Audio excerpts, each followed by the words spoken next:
अच्छा, इसको क्लास को रिकॉर्ड करने की जरूरत नहीं है। मैं रिकॉर्डिंग अवेलेबल कर दूंगा आप लोगों को। ठीक है। तो आप लोगों को जरूरत नहीं है कि आप इसको रिकॉर्ड करो, आप लोग को रिकॉर्डिंग इसकी मिल जाए। ठीक है। तो आज की क्लास मोस्ट इम्पॉर्टेंट है, अगेन बता दूं। वो किस हवाले से इम्पोर्टेंट है, आज की क्लास में इम्पोर्टेंट टॉपिक्स को, इम्पोर्टेंट स्टैंडर्ड्स को हम लोग डिस्कस करेंगे। साथ साथ जो है वो प्रिपरेशन हमने अपने एफएससीआर की किस तरह से करनी है वो करेंगे। और मटेरियल और गाइड, आपको जो मटेरियल सारी चीजें किस तरह से प्रोवाइड की जाएंगी, वो सारी बातें हम लोग आज की क्लास में इंशाल्लाह ताला डिस्कस कर लेंगे।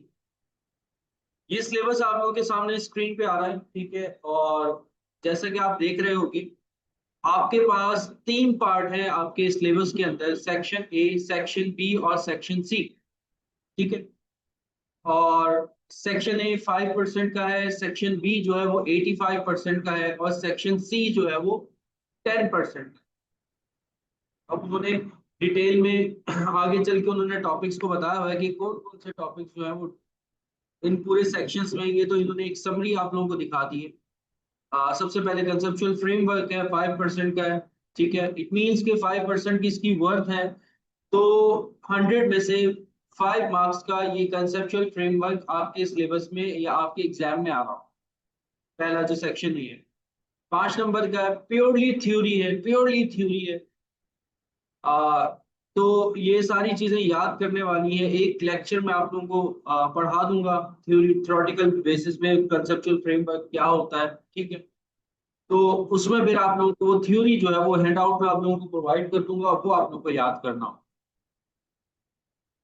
सेक्शन बी आपका 85% का है, और इसमें बहुत सारी चीजें आपके सामने आ रही होंगी। सबसे पहले IAS 1 आ रहा है, revised presentation of financial statement. ठीक है। IAS 1 जो कि अब खत्म हो चुका है आप लोगों के सिलेबस में, 2023 के सिलेबस में है।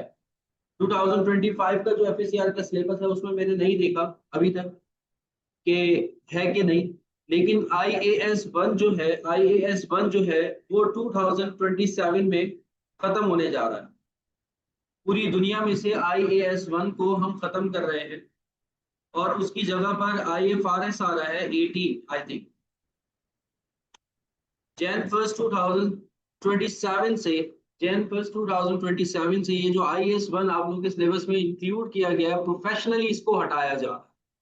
ठीक है। आप लोगों को यहाँ पर पढ़ाया जा रहा है, लेकिन ये आगे जा करके हट जाएगा जब आप जाकर, कुछ कंपनीज ने अभी से अडॉप्ट करना शुरू कर दिया है। और 2027 से तो मैंडेटरी हो जाएगा कि हर कंपनी जो कि स्टैंडर्ड्स को फॉलो करती है वो IFRS 18 को फॉलो करेगी, IAS 1 को फॉलो नहीं करेगी। ये खत्म हो चुका है, इंटरनेशनल अकाउंटिंग स्टैंडर्ड है, ये खत्म हो चुका है। और अभी से ACCA के अंदर और CA के अंदर भी सिलेबस के अंदर इंक्लूड कर दिया गया है, स्टूडेंट्स को पढ़ाया जा रहा है। ICMA में भी नहीं पढ़ाया जाएगा फिलहाल। तो IFRS 18 आप लोगों का सिलेबस का पार्ट है। IAS सिलेबस में तो है, लेकिन तकरीबन 2 साल में, यानी कि 2 साल में नहीं है, 2026 नेक्स्ट ईयर है। और मिड में हम यहाँ पे अभी स्टैंड कर रहे हैं, तो 1.5 साल बाद ये स्टैंडर्ड हमारे पास से खत्म हो जाएगा। ठीक है। और इसमें से एज सच कुछ इतना आता भी नहीं है। Reporting financial performance, other reporting है, फिर accounting for non current assets आपको बता रहे हैं, intangible non current assets, impairment of asset, लीजेस, cash flow statement, और IS 2 इन्वेंट्री। फिर उसके बाद share based transaction and financial instrument. ये तो इन्होंने थोड़ा सा समराइज करके बता दिया। आगे चल के हम इसको डिटेल में पढ़ेंगे, और उसमें देखेंगे कि कौन कौन सी चीजें जो है वो मोस्ट इंपॉर्टेंट।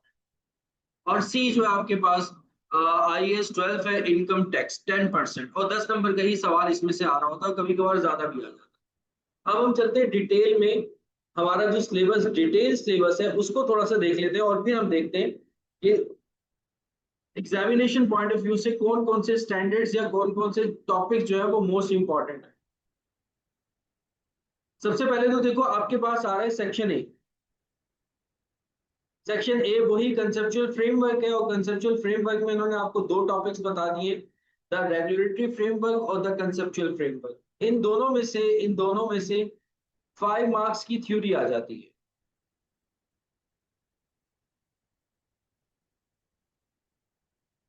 अब वो थ्योरी किस तरह से आ जाती है, वो एमसीक्यू में भी पूछ सकता है आपसे और डिस्क्रिप्टिव में भी एक सेपरेटली वो क्वेश्चन 5 नंबर का पूछ सकता है।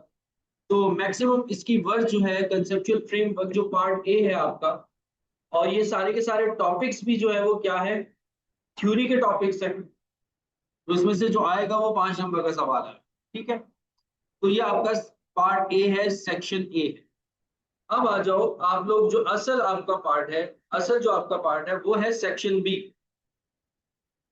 सेक्शन बी में सबसे पहले आ रहा है आपके पास IAS 1, जो जैसे कि मैंने आपको बताया वैसे भी ये अकाउंटिंग से जा रहा है, तो इतना इंपॉर्टेंट नहीं है, बहुत कम पूछा जाता है, एग्जामिनर इससे कम पूछता है। बेसिकली क्या है, ये प्रेजेंटेशन ऑफ फाइनेंशियल स्टेटमेंट है, यानी कि आप अपनी फाइनेंशियल स्टेटमेंट को किस तरह से प्रेजेंट करते हो, अपनी इनकम स्टेटमेंट को, अपनी बैलेंस शीट को, या अपनी कैश फ्लो स्टेटमेंट को किस तरह से आप प्रेजेंट करते हो। ठीक है, अब जब बात आ रही है प्रेजेंटेशन की ना, तो प्रेजेंटेशन में एग्जामिनर के पास इतना बड़ा प्लेटफॉर्म नहीं है या इतना बड़ा ग्राउंड नहीं है कि वो आपसे पूरी इनकम स्टेटमेंट या पूरी बैलेंस शीट या पूरी कैश फ्लो स्टेटमेंट पूछे, क्योंकि मैक्सिमम वर्क जो एक क्वेश्चन की होती है वो 6 मार्क्स की होती है। 6 मार्क्स से ज्यादा वो आपसे पूछ नहीं सकता। तो पहले जब 2018 से पहले जब हमारे पास ये FACR था, तो उसमें ये पूछा जाता था क्वेश्चन, खास तौर पे इंपॉर्टेंट क्वेश्चन होता था और 20 मार्क्स का आ जाया करता था। लेकिन अब एग्जामिनर के पास इतना बड़ा ग्राउंड नहीं है कि वो 20 मार्क्स का एक क्वेश्चन पूछ सके, तो जिस वजह से ये टॉपिक जो है वो हमारे लिए इतना इंपॉर्टेंट नहीं है। और presentation of financial statement already हम लोग आगे चलकर जितने भी स्टैंडर्ड्स पढ़ेंगे, हर स्टैंडर्ड के अंदर बताया हुआ है कि आपने इस चीज को किस तरह से प्रेजेंट करना है अपनी फाइनेंशियल स्टेट। तो वो उसी स्टैंडर्ड में रहते हुए आपसे पूछ लेता है कि भाई अगर लेट सपोज आप IAS 16 पढ़ रहे हो, नॉन करंट एसेट का, फिक्स एसेट का, तो उस IAS 16 के अंदर आपको कंप्लीटली बताया हुआ है कि नॉन करंट एसेट को आपने किस तरह से रिपोर्ट करना अपनी स्टेटमेंट ऑफ फाइनेंशियल पोजीशन। तो ये हम लोग ऑलरेडी हर टॉपिक के अंदर पढ़ रहे होते कि इस टॉपिक के अंदर इस चीज को हम अपनी SOP के अंदर या statement of profit and loss के अंदर या कैश फ्लो स्टेटमेंट में अगर आ रहा है तो उसको किस तरह से प्रेजेंट करेंगे। कैश फ्लो स्टेटमेंट का भी एक अलग स्टैंडर्ड है जो कि आपके सिलेबस में ऑलरेडी शामिल है। तो ये स्टैंडर्ड एज सच इतना इंपॉर्टेंट नहीं है, क्योंकि एक तो पहला मैंने आपको बता दिया कि इतना बड़ा ग्राउंड नहीं है एग्जामिनर के पास पूछने के लिए कि वो आपसे पूछे कि प्रेजेंटेशन ऑफ फाइनेंशियल स्टेटमेंट, वो आपसे मैक्सिमम जो है, मिनिमम जो है वो आपसे 15 या 20 मार्क्स का पूछेगा अगर पूछेगा। तो 20 मार्क्स का कोई क्वेश्चन आता नहीं है आपके पेपर में, आपका पेपर पैटर्न ही इस तरह से बना हुआ है कि मैक्सिमम 6 नंबर का क्वेश्चन आता है। तो इस वजह से ये चैप्टर या ये टॉपिक जो IAS 1 है ये हमारे लिए इतना इंपॉर्टेंट नहीं। फिर भी एंड में इसके ऊपर हम एक आधा लेक्चर कंडक्ट करेंगे जिसमें आपको मैं बता दूंगा प्रॉपरली कि statement of financial presentation of financial statement किस तरह से हो। अब आ जाओ आप लोग अपने चैप्टर 4 की तरफ,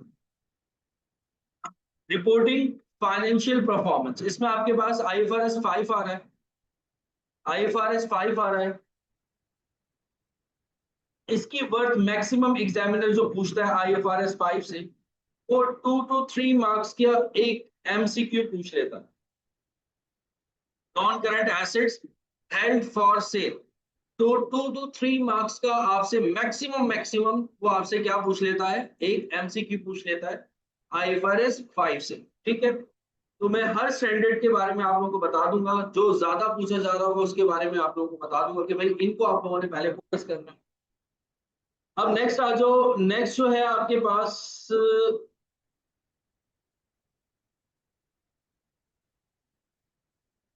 चैप्टर नंबर 4 के बाद, चैप्टर नंबर 4 में ही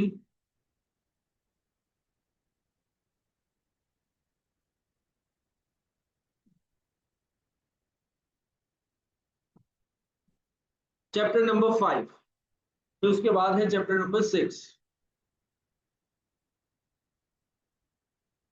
अच्छा, अब चैप्टर नंबर 5 जो है वो आपके पास, इसमें जो स्टैंडर्ड्स आ रहे हैं आपके पास, वो दो स्टैंडर्ड्स हैं, IAS 10 और IAS 37, और दोनों को मिलाकर ही एग्जामिनर इसमें से क्वेश्चन पूछता है। IAS 10 यानी कि इवेंट आफ्टर रिपोर्टिंग, और दूसरा IAS 37 provision for contingent assets and contingent liability. ये दो आपके जो स्टैंडर्ड्स हैं, ये दो जो आपके स्टैंडर्ड्स हैं, इसमें से भी मैक्सिमम आपसे जो एग्जामिनर पूछता है वो 4 to 6 मार्क्स का पूछ सकता है, 4 to 6 मार्क्स का। या आप ऐसे कह लो कि 4 to 6 मार्क्स भी नहीं, बल्कि 2 to 6 मार्क्स का आपसे पूछ सकता है। ज्यादा से ज्यादा 2 नंबर की एमसीक्यू आ जाएगी, और बहुत ज्यादा पूछ लिया तो 6 मार्क्स तक वो आपसे पूछेगा, इससे ज्यादा नहीं पूछेगा। IS 10 और IS 37, इसके लेक्चर्स ऑलरेडी ड्राइव पर भी अपलोडेड है और यूट्यूब पे भी अपलोडेड है, चाहो तो वहां से भी देख सकते हो, या चाहो तो हमारी लाइव क्लासेस भी आप लोग ले सकते हो। फिर उसके बाद आ जाओ, नेक्स्ट है आपके पास IS 16 एंड IS 20।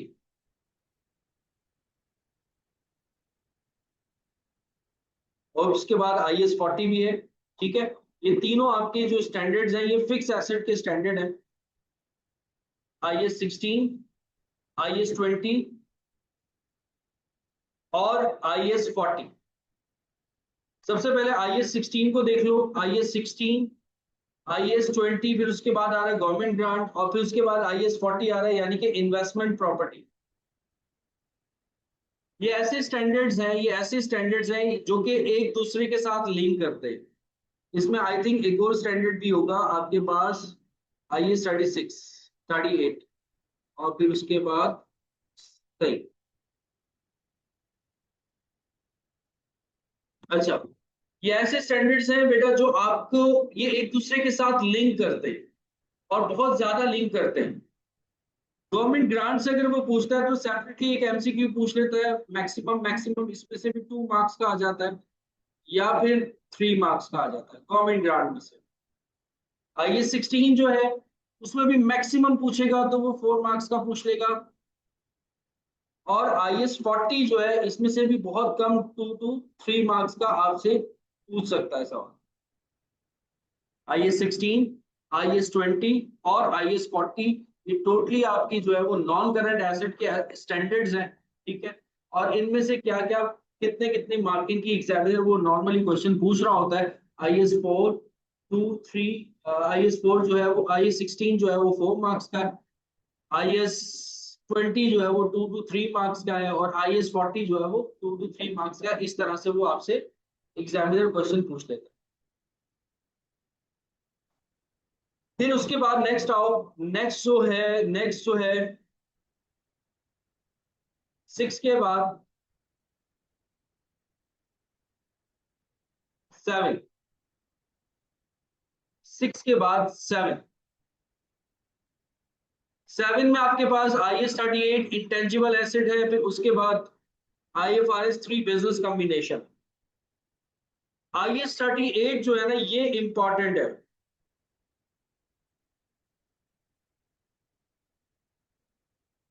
ये इंपॉर्टेंट है। इसमें से एग्जामिनर जो है ना वो 6 मार्क्स का क्वेश्चन टेस्ट कर सकता है, या एमसीक्यू उसने दो दो पूछ लिया आपसे, 3 3 नंबर के, या 4 नंबर का, 2 नंबर का, इस तरीके से करके। इनटेंजिबल एसेट IS 38 जो है ना वो इंपॉर्टेंट है, important standard. Business combination, business combination basically आप लोग जाकर के अपने एसएल के अंदर, यानी कि स्ट्रेटेजिक लेवल में डिटेल में पढ़ोगे। ये जस्ट आपको IFRS 3 इंट्रोड्यूस करवाया है FSCR के अंदर, बिजनेस कॉम्बिनेशन में इतना ज्यादा डेप्थ में या इतना ज्यादा डिटेल में नहीं पढ़ा है, इतना ज्यादा डिटेल में आपके पास सिलेबस नहीं है। तो बिजनेस कॉम्बिनेशन को डिटेल में पढ़ने की जरूरत नहीं है। अगर किसी भी टीचर के पास आप लोग पढ़ रहे हो तो इतना ज्यादा टाइम बिजनेस कॉम्बिनेशन के अंदर जो है वो आप लोगों ने नहीं लगाना। ये जस्ट जो है आप लोग ओवरव्यू लेके जाना, ओवरव्यू लेके जाना, और जाकर के दे देना। इसमें से भी अगर वो पूछेगा एग्जामिनर 4 मार्क्स का क्वेश्चन आपसे पूछ सकता है, या एमसीक्यू आ जाता है 4 मार्क्स। ज्यादा जो इंपॉर्टेंट है IS 38 है, अब तक जो मैं आप लोगों को बता रहा हूँ कि इस स्टैंडर्ड को आप लोगों ने छोड़ना नहीं है, लाजमी लाजमी लाजमी करना। ठीक है, फिर उसके बाद आ जाओ, नेक्स्ट है आपके पास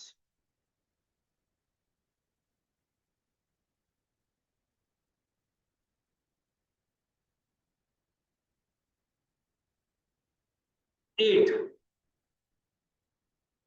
topic number 8, impairment of asset. Topic number 8, IAS 36, most important है ये। IAS 36, ये भी आपका नॉन करंट एसेट का स्टैंडर्ड है, जैसे कि हमने वहां पे देखा था IAS 16 था, IAS 40 था। और ये भी आपके पास इम्पेयरमेंट जो है वो नॉन करंट एसेट है।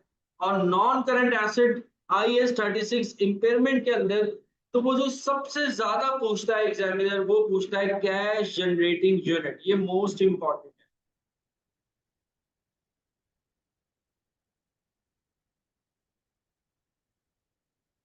तो बेटा कुछ भी कर लेना पेपर में, कैश जनरेटिंग यूनिट को लाजमी करके जाना। IAS 36 से अगर पूछा जा रहा होता है तो वो कैश जनरेटिंग यूनिट पूछा जा रहा है।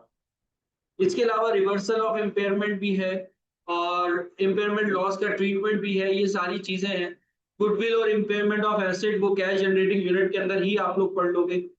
तो सबसे ज्यादा जो मोस्ट इंपॉर्टेंट है IAS 36 के अंदर, वो है cash generating unit, most important topic. और इसमें से एग्जामिनर पूछ लेता है कैश जनरेटिंग यूनिट से ही खाली जो है वो आपसे 5 मार्क्स का क्वेश्चन पूछ लेता है, और 5 to 8 मार्क्स का भी पूछ सकता है। मतलब ऐसा भी देखा गया है कि लोग बच्चों के पास जो है वो 5 मार्क्स का कैश जनरेटिंग यूनिट का एक डिस्क्रिप्टिव में क्वेश्चन आ गया, और MCQ 3 नंबर की आ गई। तो 2 क्वेश्चन जो है वो आपके किस में आ गए, इंपेयरमेंट में से आ गए, और वो भी किस में से आ गए, कैश जनरेटिंग यूनिट में। तो IAS 36 को भी आपने छोड़ के नहीं जाना बेटा, मोस्ट इंपॉर्टेंट स्टैंडर्ड है। मतलब देखो, पूरा पेपर करके जाना, जो जो सिलेबस है सारी चीजें करनी है, छोड़ना कुछ भी नहीं। लेकिन मैं आप लोगों को प्रायोरिटी बताना चाह रहा हूँ कि आप लोगों ने अपनी प्रायोरिटी पे कौन कौन से स्टैंडर्ड्स को सबसे पहले कवर करना। तो वो ये स्टैंडर्ड्स मैं आप लोगों को सबसे पहले, जैसे मैंने वहां पर आप लोगों को बताया, IAS 36 इंपॉर्टेंट है। इसके अलावा जो है अभी वहां पर भी हमने कोई एक स्टैंडर्ड देखा था जो कि मोस्ट इंपॉर्टेंट था। तो इन स्टैंडर्ड्स को आपने अपनी प्रायोरिटी पे रखना है। बाकी स्टैंडर्ड्स को फिर आप लोगों ने बाद में कवर करना। ठीक है। अच्छा, फिर उसके बाद आ जाओ, नेक्स्ट है लीजेस। लीजेस IFRS 16, most important, most important, most important topic है। ऐसा हो ही नहीं सकता कि अगर एग्जामिनर क्वेश्चन पेपर आप लोगों के लिए सेट करे और उस क्वेश्चन पेपर में लीज से कोई टॉपिक ना हो। तो लीज में से 10 मार्क्स का एग्जामिनर पूछ सकता है। लीज का टॉपिक जो है वो मोस्ट इंपॉर्टेंट है, इसको भी बेटा अच्छे से करके जाना। और लीज के अंदर, अभी इसमें सिलेबस के अंदर तो इतना ज्यादा जो है वो डिटेल में नहीं बताया हुआ। लीज के अंदर मैं आप लोगों के पास यहाँ पर लिख भी देता हूँ कि लीज के अंदर लेसर की जो अकाउंटिंग है, आप लोग जब पढ़ोगे ना तो आप लोगों को खुद ही ऑटोमेटिकली समझ में आ जाएगा। लेसर की जो अकाउंटिंग है वो मोस्ट इंपॉर्टेंट, लेसर की जो अकाउंटिंग है वो मोस्ट इंपॉर्टेंट है।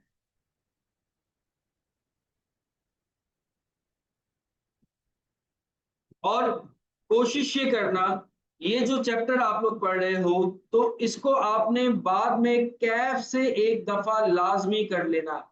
IAS 36 भी कैफ से कर लेना। ये मैं आपको बुक रेकमेंड कर रहा हूं कि अगर आप बुक से कर रहे हो, कौन सी बुक आपको पढ़नी है, तो बेटा इन 2 स्टैंडर्ड्स के लिए ये बुक मैं रेकमेंड कर रहा हूं, कैफ। कैफ के जो MCQ हैं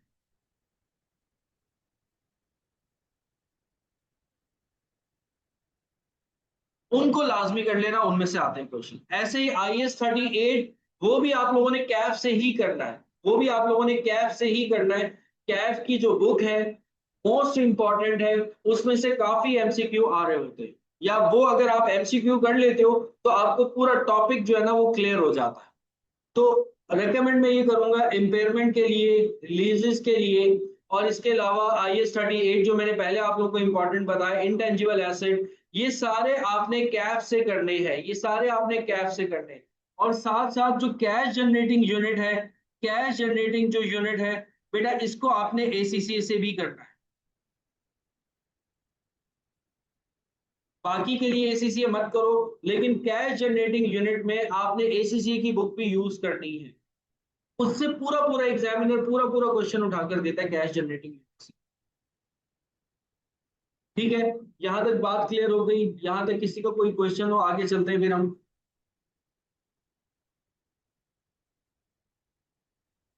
प्रैक्टिस किट है कैफ की, वो करना। मैं जो है वो ड्राइव पर भी मैं शेयर कर दूंगा आप लोगों के साथ, और साथ साथ जो है वो व्हाट्सएप ग्रुप पे भी शेयर कर दूंगा। कैफ की बुक्स है वो मैं शेयर कर दूंगा, कैफ 1 है, कैफ 5 है, 2 3 है, तो वो मैं आपको शेयर कर दूंगा व्हाट्सएप पे। यहाँ तक सबको बात क्लियर हो गई? एसीसी पे मैं शेयर कर दूंगा और ड्राइव पे भी अपलोड कर दूंगा। यहाँ तक किसी का कोई क्वेश्चन हो, आगे चले हम।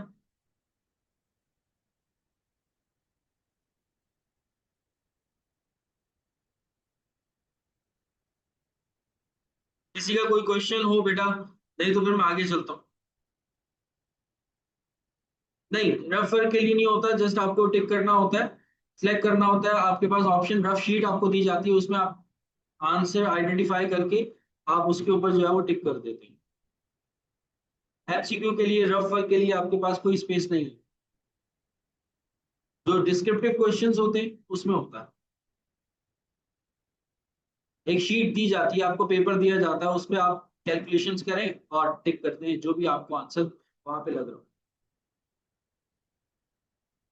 अच्छा, ये यहाँ तक सबको बात क्लियर हो गई। अब नेक्स्ट चलता हूँ मैं आगे। नेक्स्ट है आपके पास कैश फ्लो स्टेटमेंट या statement of cash flow, IS 7। अच्छा, इसमें आपने शायद पढ़ा हो, पहले नहीं पढ़ा हो।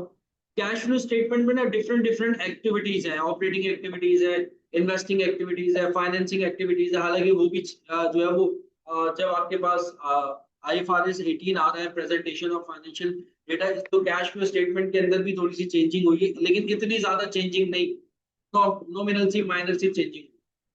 जब मैं एसीसी के स्टूडेंट्स को पढ़ा रहा होता हूँ तो उसमें सामने नजर आ रहा होता है कि यार माइनर सी चेंजिंग हुई है, कैश फ्लो स्टेटमेंट में कोई मेजर चेंज नहीं आया, माइनर सा चेंज आया, बस इंटरेस्ट से रिलेटेड चेंज आया। अच्छा, अब ये जो कैश फ्लो स्टेटमेंट है IS 7, इसमें से कोई एक्टिविटी वो आपसे पूछ लेता है, ऑपरेटिंग एक्टिविटी पूछ लेता है, इन्वेस्टिंग एक्टिविटी पूछ लेता है, फाइनेंसिंग एक्टिविटी पूछ लेता है, ये चीजें पूछ लेता है। तो ये मैं इतना ज्यादा डिटेल में इस वजह से बता रहा हूँ, हो सकता है कि बहुत सारे स्टूडेंट्स ऐसे हो जो यूट्यूब पे देखें और वो मुझसे ना पढ़ रहे हो, तो उनको आई थिंक आइडिया हो कि मैं जहां पे भी किसी भी टीचर से पढ़ रहा हूँ तो किस टॉपिक के ऊपर मुझे ज्यादा फोकस करना है।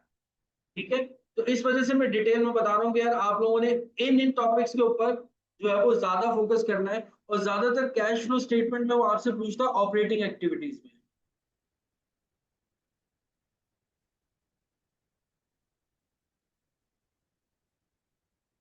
ऑपरेटिंग एक्टिविटीज से ज्यादातर एग्जामिनर टेस्ट करता है, और फिर उसके बाद अगर पूछता है तो वो फाइनेंसिंग से, इन्वेस्टमेंट से कम पूछता है। बहरहाल हम जब पढ़ेंगे तो पूरी कैश फ्लो स्टेटमेंट पढ़ेंगे। तो ये टॉपिक्स आपका IS 10 और ऑपरेटिंग एक्टिविटीज में अगर पूछेगा तो 4 to 5 मार्क्स का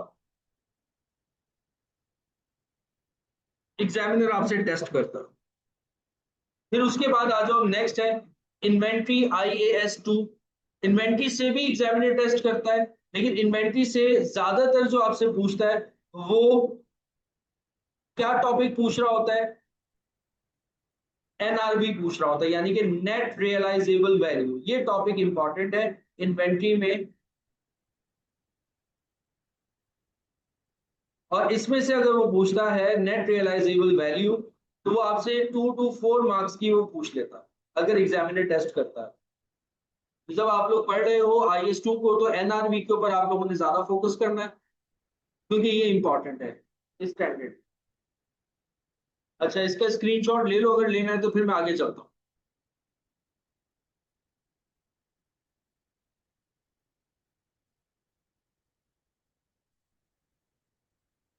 अभी ये आप लोग अपने पास नोट डाउन भी कर लेना।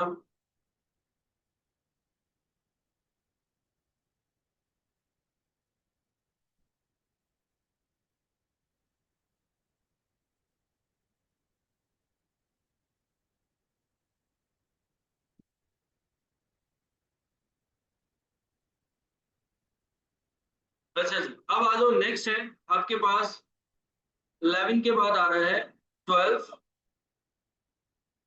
Share based payment. Share based payment से अगर क्वेश्चन आता है तो वो 3 नंबर का, 4 नंबर का एक MCQ आ जाता है। शेयर बेस्ड पेमेंट बेसिकली इसके लिए एक स्टैंडर्ड है, एक अलग से स्टैंडर्ड है, लेकिन इन्होंने यहाँ पर आपके पास स्टैंडर्ड के नाम से मेंशन नहीं किया हो, जस्ट शेयर बेस्ड ट्रांजेक्शन्स या फाइनेंशियल इंस्ट्रूमेंट के नाम से इन्होंने शेयर आपके साथ जो है वो शेयर किया हुआ है, तो वो 3 से 4 नंबर का एक क्वेश्चन। अब आ जाओ जो नेक्स्ट है IS2, IS12, ये मोस्ट इंपॉर्टेंट है। IAS12, IAS12 यानी कि करंट टैक्स हो गया, डेफर्ड टैक्स हो गया, इसमें से बहुत सवाल आते हैं। एग्जामिनर 10 मार्क्स का ये आपसे लाजमी पूछ लेता है, 10 मार्क्स का लाजमी पूछ लेता है, और इसकी वर्थ भी कितनी है आपके पेपर के अंदर, ऑलमोस्ट तकरीबन 10 मार्क्स। तो 10 मार्क्स का वो आपसे IS12 में से लाजमी पूछता है। 10 मार्क्स का IS12 के अंदर वो आपसे लाजमी लाजमी लाजमी पूछता है। एक डिस्क्रिप्टिव भी आ जाता है, MCQ भी आता है। ठीक है, तो ये IS12, इसको भी बेटा आप लोगों ने फोकस करना है, अच्छे से फोकस करना है। इसके भी लेक्चर मेरे यूट्यूब पे अपलोड है, अगर चाहो तो वहां से भी देख सकते हो, और चाहो तो ड्राइव पे भी जो लेक्चर्स हैं वो न्यू करंट है, वो भी देख सकते हो। चाहो तो आप लाइव क्लासेस भी ले सकते हो। ठीक है, तो ये सारा हमारा सिलेबस हो गया। इसके अलावा आपके पास एक रेवेन्यू का स्टैंडर्ड है, वो मुझे नजर नहीं आया, तो होना तो चाहिए था यहाँ पर।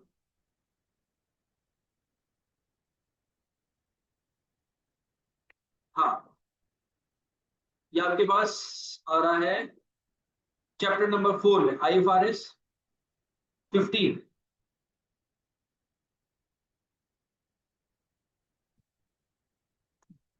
IFRS 15, revenue from contract with customers, ये इंपॉर्टेंट है। इसमें जो मोस्ट इंपॉर्टेंट है वो है कंस्ट्रक्शन कॉन्ट्रैक्ट, कंस्ट्रक्शन कॉन्ट्रैक्ट।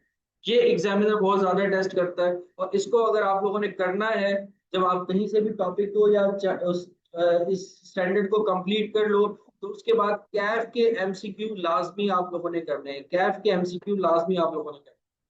इसके अलावा ऑपरेटिंग सेगमेंट है, इतना इंपॉर्टेंट नहीं है। IS8 है या IFRS 8 है, इतना ज्यादा इंपॉर्टेंट नहीं है। IS24 है, ये भी इतना इंपॉर्टेंट है। लेकिन IFRS 15 मोस्ट इंपॉर्टेंट है, कंस्ट्रक्शन कॉन्ट्रैक्ट से भी आ जाता है। और इसके अलावा 5 स्टेप्स ऑफ रेवेन्यू रिकॉग्निशन, ये थ्योरी के सवाल है, ये लाजमी आता है थ्योरी में, 5 स्टेप्स, ये भी इंपॉर्टेंट है। इसके अलावा ये भी इंपॉर्टेंट है।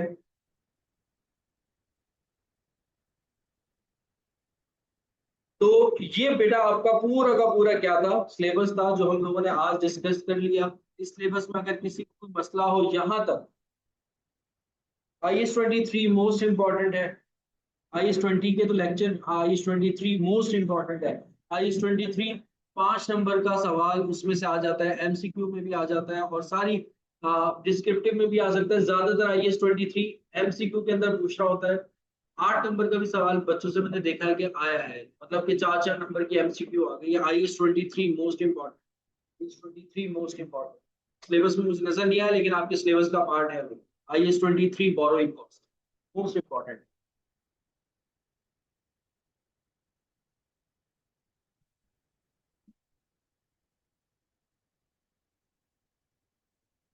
असली देखिए, ओल्ड स्कीम हो या न्यू स्कीम हो, बस उन्होंने आपके पेपर को उठाकर वो ML1 के अंदर ले गए। सिलेबस सेम है, सिलेबस बिल्कुल सेम है, सिलेबस के अंदर कोई चेंजिंग नहीं। ठीक है, अच्छा, मैं उन स्टूडेंट्स को भी रेकमेंड करूंगा कि यार जो बच्चे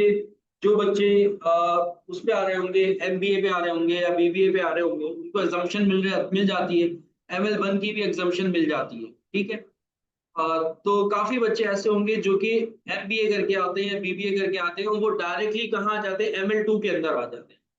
तो पहले तो एक उनके लिए अपॉर्चुनिटी थी कि वो FACR जो है वो ML2 के अंदर होता था, तो वो बच्चे ML2 के अंदर FACR को पढ़ के जाते थे। लेकिन अब क्योंकि ये ML1 के अंदर ले गए, अब क्योंकि ये इसको कहाँ ले गए हैं, ML1 के अंदर ले गए, तो MBA बेस पे या BBA बेस पे बच्चों को जो है वो एग्जाम्पशन मिल जाएगी FACR की।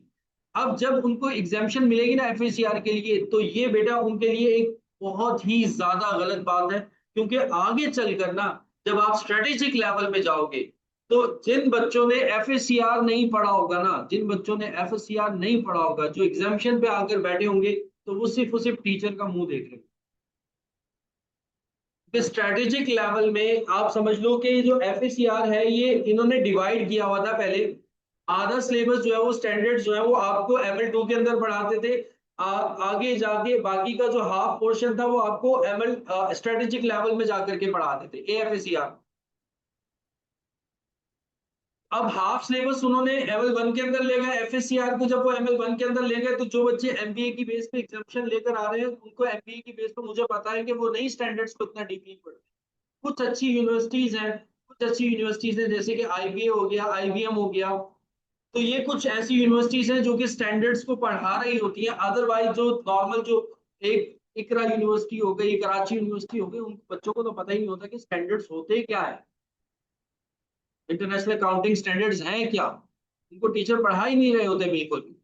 तो जब वो एग्जामिशन की बेस पर आते हैं तो उन्हें कुछ भी नहीं आता, तो वो स्ट्रेटेजिक लेवल में जाकर के बहुत ज्यादा परेशान होंगे।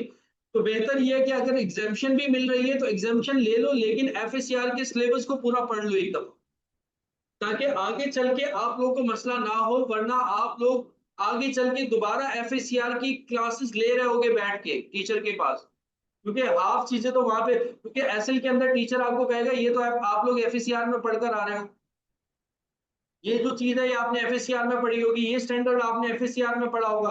वहां पर फिर आप खामोश होकर मुंह देख रहे होगे टीचर का, ये टीचर क्या कह रहे हैं। तो एफएससीआर वो बच्चे जो एग्जामिशन लेकर आ रहे हैं एक दफा लाजमी लाजमी एफएससीआर पढ़ लें, ठीक है। तो वरना आप लोग आगे चल के बहुत ज्यादा पछताओ। क्लासेस लाजमी ले लेना किसी भी टीचर की, या लेक्चर्स लाजमी। अच्छा अब आ जाओ नेक्स्ट है, ये तो और इसके अलावा बताओ और कुछ पूछना है नेक्स्ट में मैं आगे चलूं।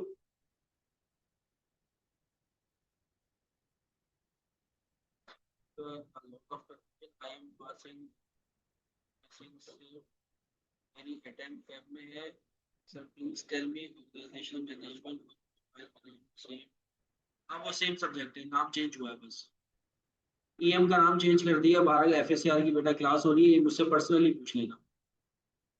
Digital accounting and financial modelling वाला जो न्यू पेपर आया है एमएल2 में एफएससीआर की रिप्लेसमेंट में, वो आउटलाइन वो आउटलाइन डिफरेंट है, बिल्कुल वो आउटलाइन डिफरेंट है, बिल्कुल वो आउटलाइन डिफरेंट है, वो सेम नहीं है, वो अलग है। एफएससीआर की आउटलाइन अलग है बिल्कुल। डिजिटल अकाउंटिंग तो मेरे ख्याल में पढ़ाना भी नहीं शुरू किया किसी ने।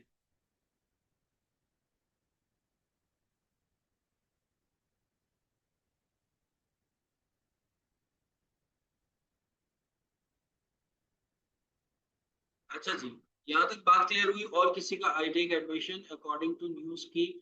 Sir old scheme and new scheme का सिलेबस सेम है because in appear in Feb attempt. जी एफएससीआर का सिलेबस सेम है, कोई चेंज नहीं है।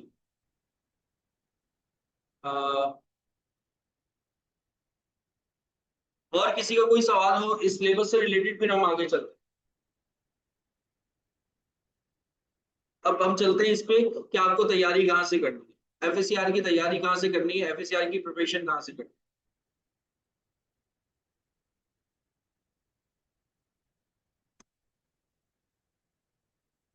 ठीक है, अब आ जाओ बेटा एफएससीआर की प्रिपरेशन आप लोगों ने कहाँ से करनी है। पहले तो ये देखो, किसी के भी लेक्चर ले लो, मेरे लेक्चर लेना चाहो मेरे लेक्चर ले लो, या किसी और टीचर के लेक्चर लेना चाहो किसी और टीचर की भी लेक्चर जो है वो ले सकते हो आप, ठीक है। जहां से आपको अच्छे से समझ में, काफी स्टैंडर्ड्स मेरे भी यूट्यूब पे अवेलेबल है, काफी सिलेबस आप लोगों का वहां से भी कवर हो सकता है।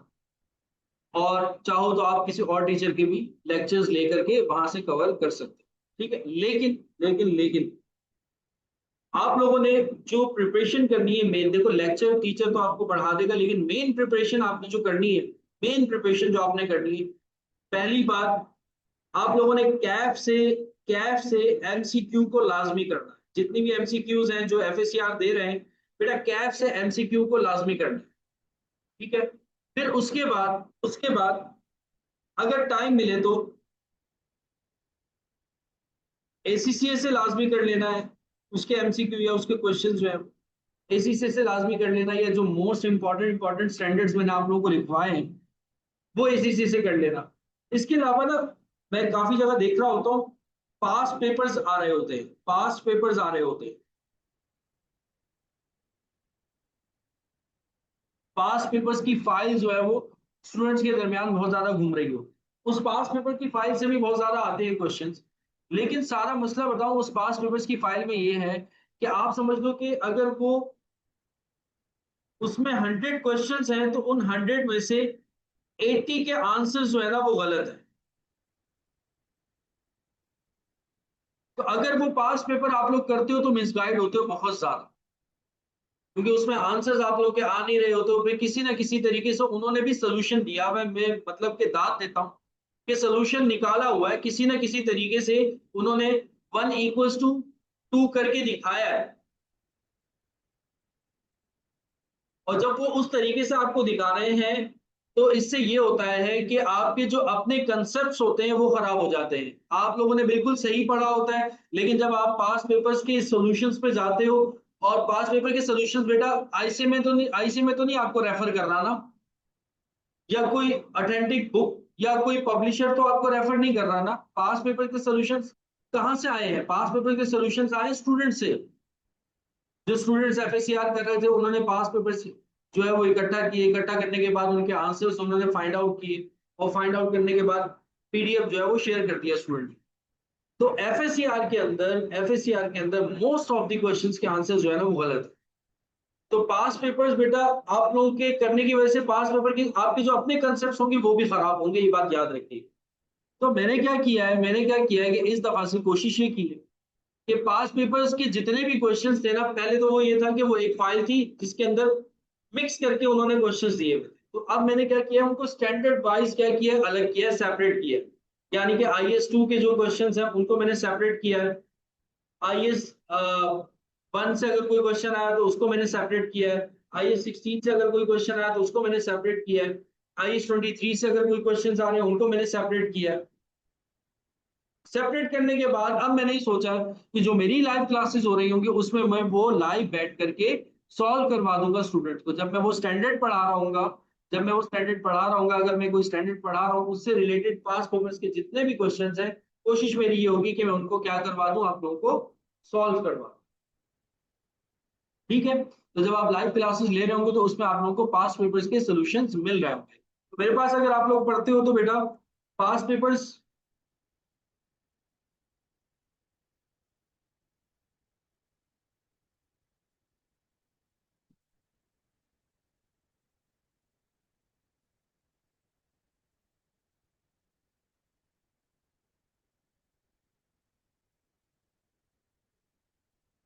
पास पेपर से भी करवाऊंगा क्वेश्चंस, ठीक है, और साथ साथ जो है टेस्ट सिस्टम भी होगा। कोशिश ये है कि इस दफा आप लोगों का, लास्ट टाइम हम लोगों ने एएमए का स्टार्ट किया था, कुछ चैप्टर्स के टेस्ट भी हम लोगों ने लिए थे एएमए के अंदर। इस दफा एफएससीआर के अंदर हम नहीं कर सके थे, तो इस दफा हमारी कोशिश ये है कि एफएससीआर के भी हर स्टैंडर्ड के आप लोगों के टेस्ट हो, और उस तरह के टेस्ट हो जो कि पेपर में जो क्वेश्चंस आ रहे होते हैं वही क्वेश्चंस आप लोगों को टेस्ट करवाए जाए। ठीक है?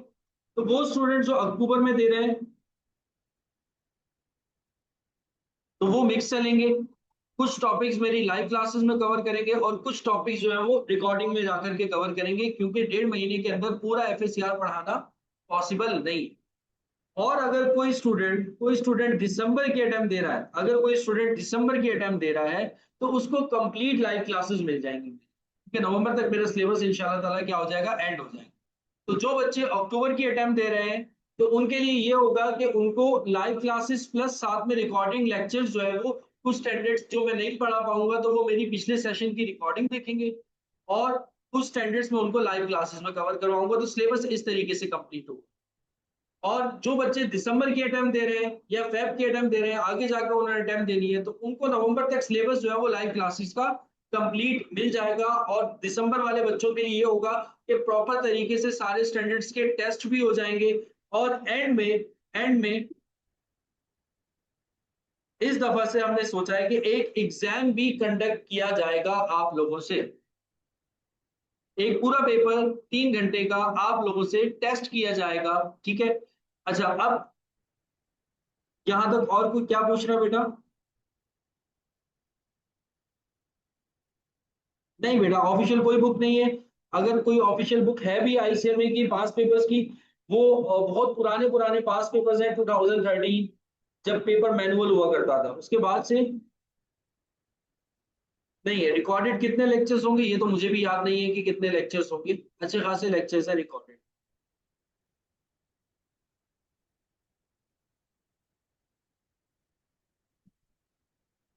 वो मैं आप लोगों को प्रोवाइड कर दूंगा, क्लास के अंदर सॉल्व भी करवा दूंगा पास। एफएससीआर का पेपर इतना मुश्किल नहीं है, अगर अक्टूबर में कोई देना चाह रहा है तो वो दे सकता है, उसको थोड़ी सी मेहनत करनी पड़ेगी। वो इजीली अपना पेपर अक्टूबर की अटेम्प्ट में 2 महीने के अंदर प्रिपेयर करके दे सकता है। अगर आज से ही लग जाते हो पढ़ने के लिए और पेपर तक कंटिन्यू आप पढ़ते रहते हो तो एफएससीआर इतना मुश्किल नहीं है, आराम से आप लोग अक्टूबर की अटेम्प्ट दे सकते हो एफएससीआर के लिए।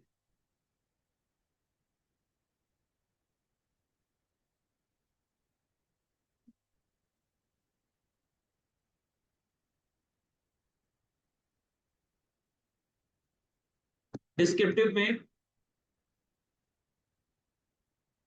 ड्राइव पे मिल जाएंगे बेटा, जब आप लोग ड्राइव पे ऐड होगे तो वो सारे लेक्चर्स आपको मिल जाएंगे।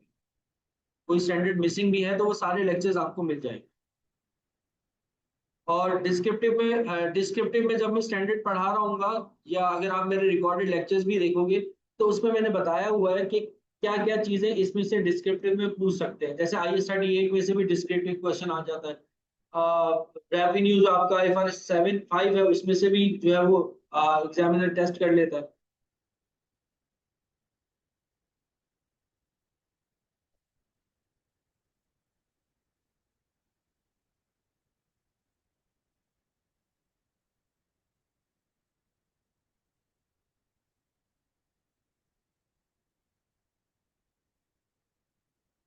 M4 में FCM में कहाँ से आ गया? न्यूमेरिकल एक्सेल शीट पे सॉल्व होते हैं, लेकिन मैं रिकमेंड कर दूंगा, बता दूंगा कि पेपर आपको किस तरीके से अटेम्प्ट करना है। जब हमारे पेपर्स करीब आ जाएंगे ना तो मैं आप लोगों को प्रॉपरली बता दूंगा कि किस तरह से आपको पेपर अटेम्प्ट करना है। अभी आप जस्ट अपने रजिस्टर पे जो है वो सॉल्व कीजिएगा। 100 मार्क्स का पेपर होता है और 50 वाला पास होता है। 50 मार्क्स आपको लेकर आने होते हैं तो आप पास होते हैं। 100 मार्क्स का पेपर होता है जिसमें से 60 मार्क्स की आपकी MCQs होती हैं और 40 मार्क्स का आपका डिस्क्रिप्टिव।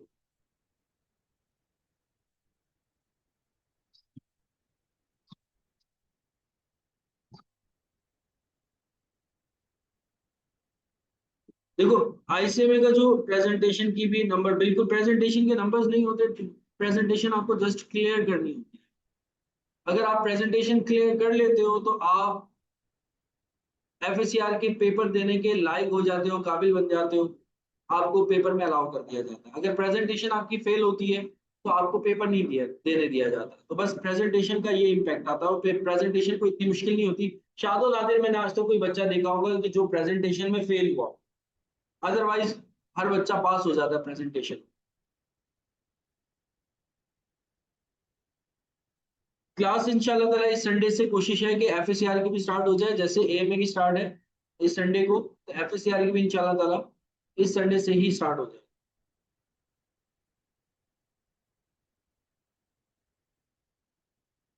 टाइमिंग आप लोगों को कल कंफर्म कर दी जाएगी, कल सैटरडे है ना, तो बस आपको ग्रुप में शेयर कर देंगे। पेपर कितने नंबर का पेपर होता है, कितने वाला पास होता है, ठीक है, चल मेरे का। ICMA की स्टडी टेक्स्ट को इस वजह से फॉलो नहीं करना बेटा, क्योंकि ICMA की स्टडी टेक्स्ट को खुद एग्जामिनर भी फॉलो नहीं कर रहा होता। ज्यादातर एग्जामिनर जो क्वेश्चन ले रहा होता है वो कैफ से ले रहा होता है या ICC से ले रहा होता है।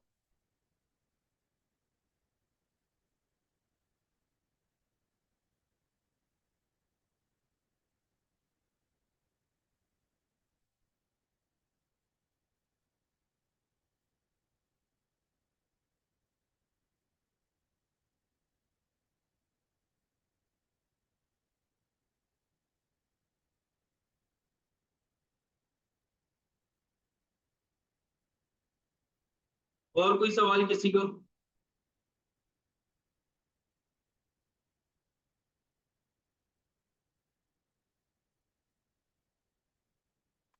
बेटा, शेयर बेस्ड पेमेंट का जो स्टैंडर्ड है IFRS 2 है।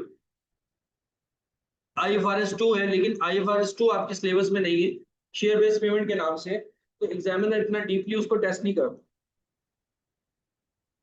पूरा IFRS 2 आपको नहीं पढ़ना, शेयर बेस्ड पेमेंट पढ़नी है, जस्ट ओवरव्यू लेना है। वो मेरे लेक्चर्स भी ले लोगे, एक लेक्चर दिया हुआ मैंने, वो इनफ है शेयर बेस्ड पेमेंट।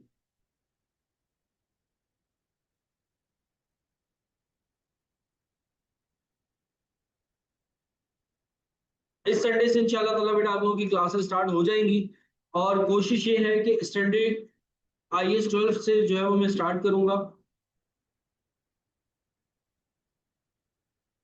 एफसीएमए के बारे में आप क्यों पूछ रहे हो? ये एफएससीआर की क्लास हो रही है।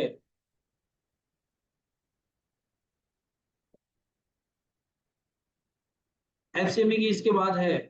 अच्छा, एमटीक्यूज एफसी एफसी वो बताया तो है आपको कि जो 10 मार्क्स का जो भी मार्क्स के आ रहे हैं वो सारे एमटीक्यूज होते हैं। एमटीक्यूज आपका 5 to 6 मार्क्स का आ जाता है।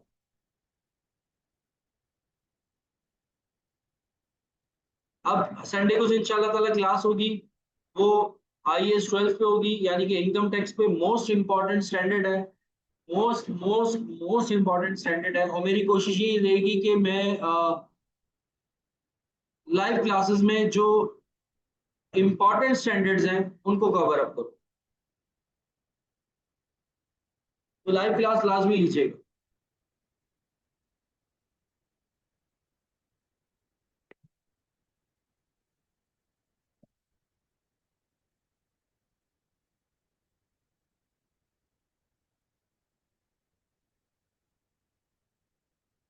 ठीक है भाई, इंशाल्लाह ताला भी संडे को आप लोगों से मिलते हैं। इनकम टैक्स आईएएस 2 हम इंशाल्लाह ताला स्टार्ट करेंगे। मोस्ट इंपॉर्टेंट स्टैंडर्ड है, लाजमी लीजिएगा।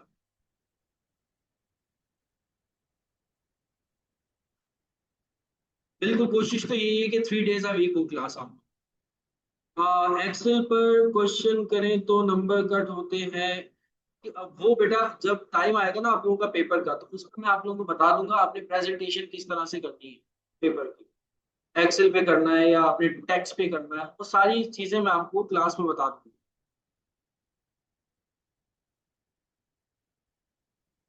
वो रिकॉर्डेड लेक्चर्स और ड्राइव इंशाल्लाह ताला बेटा संडे को आप लोगों को जो जो बच्चे रजिस्टर्ड होते जाएंगे,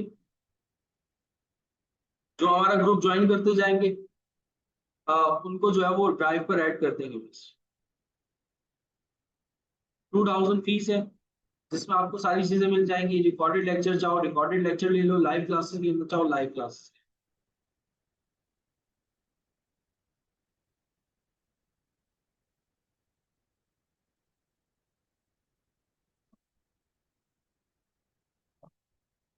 उसमें टेस्ट भी इंक्लूड है।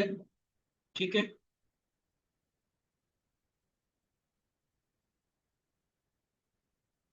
ठीक है बेटा, फिर आज के लिए इतना काफी है। ये जस्ट एक इंफॉर्मेशन थी आप लोगों के लिए, आप लोगों के साथ शेयर करनी थी, ताकि अगर आप कहीं से भी पढ़ो तो जो जो चीजें आपको फोकस करनी है वो आपको पता हो।